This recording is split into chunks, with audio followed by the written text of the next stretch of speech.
غریبوں کو میرا مشورہ ہے کہ 10 روپے دو لیکن رمضان میں روز دینا، ہر شام دینا، غریبوں کو ساتھ بٹھاؤ، روٹیاں کھلاؤ، افطاریاں کراؤ، غریبوں کے گھروں کے اندر سوٹ پہنچاؤ، مدارس کے طالب علموں کو کپڑے خرید کے دو، جو کچھ نہیں دے سکتا وہ ایک مسواک لا کے دے، ڈیوٹی کرو، اپنے دائیں بائیں غریبوں کا خیال رکھو۔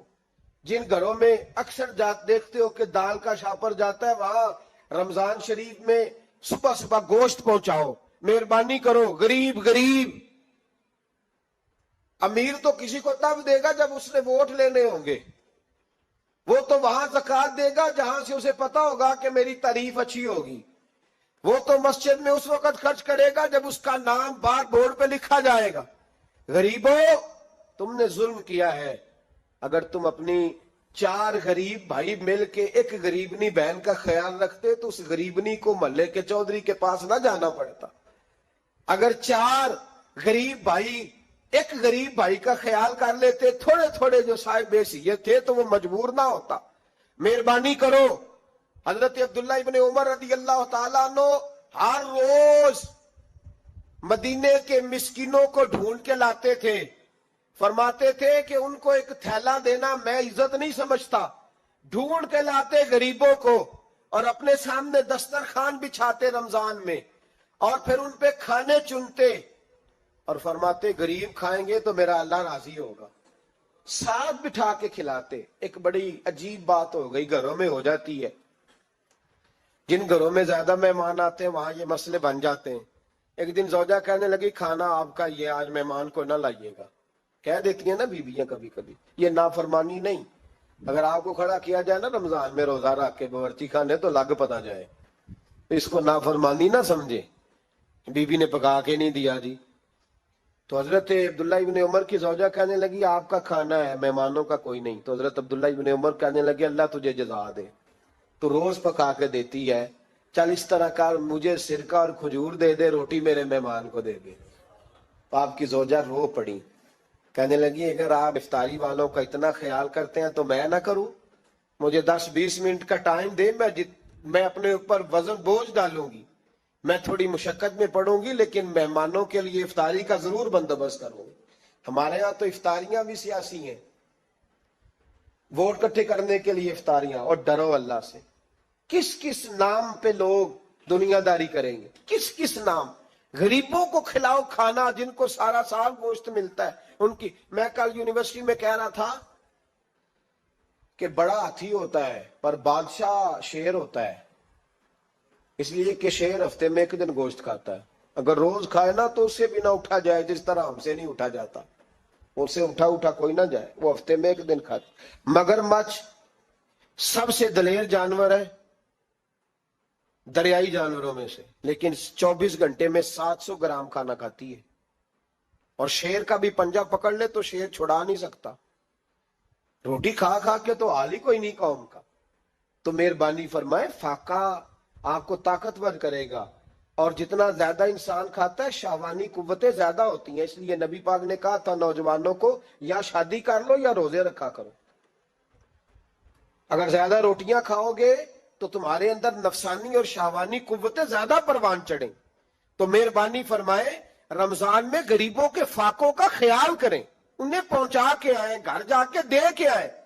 میں اکثر یہ روتا ہوں کہ ہماری مسجدوں میں نا 27ویں کو قاری صاحب کو سوٹ ملتا ہے، اس کے پیچھے سازش یہ ہوتی ہے کہ 27ویں روزے نہ تو درزی پکڑے گا نہ سی کے دے گا، تو ہم یہ سازش کرتے ہیں کہ دیں جنانا ہوئے مولوی بھی ساڑھے ورگا سوٹ پا لے عید تے، تو پھر ساڑھے جی چودھری جی تے مولوی جی فرق ہی رہ گیا۔ تو 27ویں کو اس لیے دیتے ہو کہ درزی نہ پکڑے، اس بیچارے کو دینا ہے تو یکم رمضان کو دو، اس کو حضرت جی میرے والا جوڑا پہن کے آپ نے تراویحاں پڑھانی ہے، یہ جمعہ آپ نے میرے سوٹ سے۔ مہربانی کریں، آپ جو آپ کے اپنے علاقے کے مسجد کے قراء ہیں، حفاظ ہیں، طالب علم ہیں، ان کو رمضان شریف شروع ہونے سے پہلے، اور کسی گھر میں آپ لنگر پہنچاتے ہیں 20ویں روزے تو 20 روزے تو فاقے سے انہوں نے رکھ لیے، اب آپ گھی لے کے پہنچ گئے۔ اگر رمضان کی نیت کر کے رمضان سے پہلے بھی دو گے تو اللہ رمضان جتنا ہی اجر عطا فرمائے گا۔ فطرانہ یکم رمضان کو دے دو، مہربانی کرو، تاکہ غریب کے گھر کے اندر چولہا صحیح جلے، اس کے بچے بھی کھانا صحیح کھائیں۔ میری یہ گزارش ہے کہ اگر آپ نے کسی غریب کی بچی کو کپڑا، لباس اور غریبوں کو کچھ لے کے دینا ہے تو رمضان سے پہلے لے کے دیں، تاکہ درزیوں کا ریٹ کم ہو، وہ کام جو ہے وہ جلدی ہو جائے۔ اور میری گزارش ہے مسلمانوں سے کہ اپنے سارے کام رمضان سے پہلے سمیٹ لو۔ اتنے قیمتی دن دوبارہ نہیں ملیں گے جو زندگی میں رمضان دوبارہ سے آ رہا ہے۔ سارے کام پہلے کر لو۔ ہمارے ہاں تو آپ یقین کر لیں، نہ درزی تراویاں پڑھتا ہے، نہ کپڑوں والا پڑھتا ہے، نہ کاج بٹن والا پڑھتا ہے، نہ نلکی والا پڑھتا ہے۔ وہ کہتے ہیں جی راشی سارا ان دنوں میں۔ وہ جو آخری 10 راتیں ہوتی ہیں نا رمضان کی، حضرت عائشہ صدیقہ رضی اللہ تعالیٰ عنہ فرماتی ہیں حضور ہمیں نفل کے لیے نہیں جگاتے تھے، پر رمضان کے آخری 10 دن فرماتے اٹھو، یہ سونے کا ٹائم نہیں۔ اور ہمارا وہی ٹائم سارا بازاروں میں گزر جاتا ہے۔ وہ جو کچھ لینے کا وقت ہے، شب قدر تلاش کرنے کا وقت ہے، وہ سارا ہم بازاروں میں گزارتے ہیں۔ ہم انشاءاللہ تعالی رمضان کی آخری 10 راتوں میں شب بیداری کریں گے، محفل کریں گے، تلاوت کریں گے، تسبیح پڑھیں گے، جو ہم سے ہو سکے گا۔ مسجدوں کا رخ کریں، یہاں پہنچ سکتے ہیں تو یہاں پہنچ جائیں، لیکن اپنا وقت ضائع نہ کریں۔ کوئی ایسا کام نہ کرے کہ جس میں ایک لمحہ بھی رمضان المبارک کا ضائع ہو۔ آخری بات سنیں، رمضان میں ہم نے کیا کرنا ہے؟ سارا سال دین کے لیے کوشش کی ضرورت ہے۔ سارا سال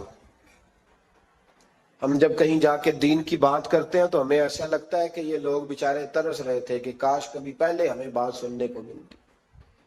دین کی بات کی ہر وقت ضرورت ہے۔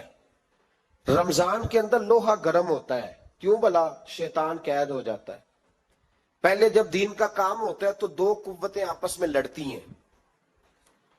ہم تبلیغ کرتے ہیں، ایک دوسرے کو پیغام دیتے ہیں، شیطان جواب کے اندر کیا کرتا ہے کہ جب ہم یہاں کسی آدمی نے بات کی یا سنی تو بڑا دل نرم ہو گیا، لیکن جب گھر گئے تو شیطان نے پھر وسوسہ ڈال دی۔ رمضان میں ایسے نہیں ہوتا، صرف تبلیغ ہوتی ہے، شیطان قید ہوتا ہے، وہ کوئی غلط مشورہ دینے کی پوزیشن میں نہیں ہوتا۔ کچھ بندے اللہ کے بڑے خاص ہوتے ہیں۔ حضور غوث پاک رضی اللہ تعالیٰ عنہ کو اللہ نے اعزاز عطا فرمایا، شان عطا فرمائی کہ غوث اعظم درمیان اولیاء، جو محمد درمیان انبیاء۔ اس طرح نبیوں میں رسول کریم کا مقام ہے نا، اس طرح ولیوں میں غوث پاک جیلانی کا مقام ہے۔ حضور غوث پاک رضی اللہ تعالیٰ عنہ کو اللہ نے کئی اعزازات دیے۔ سب سے بڑی بات یہ کہ اللہ نے انہیں کرامات عطا کی۔ کرامت دین کا پورا ایک حصہ ہے۔ ہمارے یہاں نا لوگ کہتے ہیں اخلاق بیان کریں جی، وہ کہتے کیا تھے؟ کرامت کیا ہوتی؟ بھئی کرامت تو قرآن پاک میں بیان فرمائی۔ آصف بن برخیہ جناب بلقیس کا ملکہ بلقیس کا تخت لائے تھے۔ یہ اللہ نے کیوں آیت نازل کی قرآن پاک میں؟ وہ قصہ کہانی ہے کہ وہ جی تخت لائیں، یہ کیوں بیان کی؟ اور تخت آیا کس طرح آیا؟ انہوں نے کہا کہ آنکھ جھپکنے سے پہلے آ جائے گا، پھر آیا کہ نہیں آیا؟ ان سے پوچھا یہ کیسے آیا؟ کہنے لگے ھذا من فضل ربی۔ او سنگیو، صرف حضرت سلیمان علیہ السلام کا امتی تخت لا سکتا ہے، نبی پاک کا غلام نہیں لا سکتا؟ یار آپ نے کرامت کا انکار کر کے اپنے آپ کو کمزور کر لیے۔ اور نہیں جی نہیں، یہ کیسے ہو؟ کیا مطلب ہے اس کا؟ آپ سورہ نمل روز پڑھیں اور جناب سلیمان علیہ السلام کے امتی کی شان بیان کریں کہ وہ آنکھ جھپکنے سے پہلے 80 گز اونچا، 80 گز چوڑا، 80 من وزنی تخت آنکھ جھپکنے سے پہلے لے آئے۔ کسی بندے کا ایمان خراب نہیں ہوتا۔ اور میرے غوث پاک جیلانی، یہ وہ بندے ہیں جن کے بارے میں نبی پاک نے فرمایا کہ میری امت کے علماء بنی اسرائیل کے نبیوں کی طرح ہیں، امتیوں کی طرح نہیں۔ کن کی طرح؟ نبیوں کی طرح، نبیوں کی طرح۔ حضرت غوث پاک رضی اللہ تعالیٰ، ہم کو ملنگ لوگ نہیں ہیں الحمدللہ تعالی، ہم تو غوث پاک کی کرامت بھی مانتے ہیں پر قرآن و سنت کی اینک لگا کے مانتے ہیں۔ یہ میری بات سمجھ لیں۔ حضرت غوث پاک رضی اللہ تعالیٰ نے طالب علموں کو سبق پڑھا رہے تھے تو سبق پڑھاتے پڑھاتے نا ہاتھ آگے بڑھایا تو اچانک ہاتھ واپس آیا تو گیلا ہو گیا تھا سارا۔ تو شاگرد بھی بڑے سیانے ہوتے ہیں، انہوں نے سبق چھوڑ دیا، استاد جی کے گیلے بازو کو دیکھنا شروع کیا، حضور یہ کیا ہے؟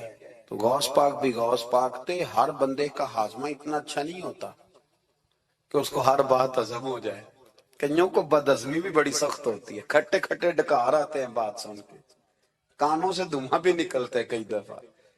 تو انہوں نے پوچھ لیا فٹافٹ کہ حضور یہ کیا ہوا؟ تو غوث پاک کو پتا تھا کہ سب کا ہاضمہ ٹھیک ہے۔ میاں صاحب نے بھی کہا تھا خاصاں دی گلام آگے نہیں مناسب کرنی، اگلا شعر میں نہیں پڑھنا کیونکہ زیادہ ڈر ہے تو میں ادھر ہی رہتا ہوں، اتنا ہی کافی ہے کہ خاصاں دی گلام آگے نہیں مناسب کرنی۔ انہوں نے کہا حضور یہ کیا ہے؟ تو آپ فرمانے لگے تمہارے والی بات نہیں۔ اللہ اکبر۔ ابھی سبق پورا ہو رہا تھا تو بندے دوڑے دوڑے آ گئے اور انہوں نے نعرے لگانے شروع، یا غوث یا غوث یا غوث۔ لوگ کہتے ہیں غوث پاک سے ملتا نہیں، میں کہ ٹھیک ہے انہوں نہیں نہ ملیا، جنہوں ملیا اس تے رولا پانا نہ بڑا ملیا بڑا ملیا بڑا ملیا، اپنا اپنا معاملہ نہ۔ کسی نے کہا حضور کچھ نہیں دیتے، تو کسی نے کہا میرے کریم سے گر قطرہ، کسی نے مانگا، دریا بہا دیے، در بے بہا دیے، جس کو ملا ہے وہ تو شور کرے گا۔ تو تھوڑی دیر کے بعد ہی بندے پہنچ گئے، انہوں نے آ کے یا غوث کے نعرے بھی لگائے، وہ مچلے بھی، وہ روئے بھی، وہ قدم بھی چومے، اپنے مقدر پہ ناز بھی کیا۔ شکر ہے اللہ کا، اللہ نے ہمیں آپ کا غلام بنایا، شکر ہے۔ تو طالب علموں نے پوچھا ہوا کیا؟ کہنے لگے کشتی میں بیٹھے تھے تو ڈوبنے لگی تھی، تو ہم نے کہا کہ ہم تو غوث پاک کے ماننے والے ہیں، تو پھر حضور غوث اعظم کا دست مبارک نمودار ہوا ہے اور کشتی کو پکڑ کے کنارے لگا دیا ہے، کشتی کو پکڑ کے کنارے لگا دیا ہے۔ ایک قریب کہنے لگا یہ کیسے ہو سکتا ہے؟ تو دوسرا اس کی کمر پہ تھپکے دے کے کہنے لگا ویسے ہی ہو سکتا ہے جیسے آصف بن برقیہ کے ساتھ ہوا تھا، بالکل ویسے ہی ہو سکتا ہے۔ سیدنا غوث اعظم کی کرامات اتنی متواتر کے ساتھ ہیں کہ ملا علی قاری فرماتے اتنی تو کرامتیں سنی نہیں جتنی غوث پاک کو اللہ نے عطا فرمائی۔ رب کریم نے انہیں درجہ دیا، وقار دیا، ان کی دعاؤں کو قبولیت دی، اللہ نے انہیں اعزاز کے ساتھ نوازا، اللہ نے ان پر فضل فرمایا۔ ایک تاجر تھا تو ملک شام جاتا تھا اکثر تجارت کرنے کے لیے، مال کما کے لاتا، غریبوں کی بھی مدد کرتا، مدارس کی، مساجد کی، سب جگہ جہاں دین کی ضرورت ہوتی پہنچتا۔ ایک بغداد میں اور درویش بھی گزرے جن کا نام شیخ حماد ہے، وہ بھی بڑے درویش تھے۔ وہ تاجر شیخ حماد کے پاس گیا، کہنے لگا میرے لیے دعا کر دے، میں جا رہا ہوں سفر کے لیے۔ تو انہوں نے کہا میں صبح بتاؤں گا۔ استخارہ کیا، صبح کہنے لگے نہ جانا، تیرا مال بھی لٹ جائے گا اور تو قتل بھی ہو جائے گا۔ وہ بڑا پریشان ہوا، حضور غوث پاک کے پاس گیا، کہنے لگا حضور وہاں بھی میں نے کہلا بھیج دیا ہے، سامان میرا پڑا ہے، جاؤں گا نہیں، پیمنٹ نہیں کروں گا، ملے گا نہیں تو خسارہ ہو جائے گا، مہربانی فرمائے۔ غوث پاک نے مراقبہ کیا، فرمایا تو جا اللہ خیر کرے گا، تو جا اللہ خیر کرے گا۔ مرید کا عمل کے یقین، پیر کا عمل کے یقین، چلے آپ فیصلہ کر لیں تو میں آگے بڑھتا ہوں۔ حضرت غوث اعظم رضی اللہ تعالیٰ عنہ نے مرید سے کہا تو جا اور اللہ خیر کرے گا۔ وہ گیا، کہتے میں نے پیمنٹ کی، مال لیا، واپس آیا، گھوڑوں کا سفر تھا، رستے میں رات کو ایک جگہ سویا، خواب دیکھتا ہوں، خواب میں ڈاکو آ گئے، انہوں نے پہلے مال لوٹا پھر مجھے قتل کیا، اور جب میرے گردن پر انہوں نے خنجر چلائی، خواب دیکھ رہا ہوں تو میری فٹافٹ آنکھ کھل گئی، اور جب میری آنکھ کھلی تو میں اسی وقت ہی رخت سفر باندھا، سر پٹ گھوڑے دڑائے، کچھ رات کو کچھ دن کو، سویرے بغداد پہنچ گیا۔ کہتے خیال تھا کہ پہلے غوث پاک کے پاس جاؤں گا لیکن پہلے شیخ حماد سے ملاقات ہوگی۔ میرا چہرہ دیکھا، پریشان تو دیکھ کے مسکرائے، فرمانے لگے بھی تیرا پیر بڑا شاندار ہے، تیرا پیر بڑا شاندار ہے، وہ کام جو حقیقت میں ہونا تھا نا، حقیقت میں انہوں نے دعا کی ہے تو رب کریم نے اسے خواب بنا دیا ہے، ان کی دعا کی برکت سے اللہ نے اسے۔ اب میں بات مضبوط کرنا چاہتا ہوں تو میں ایک حدیث پاک بھی پڑھ دوں۔ لوگ کہیں گے جی مرنے والا بھی بچ جاتا ہے، عمر بھی بڑھ جاتی ہے، مشکات کی حدیث ہے،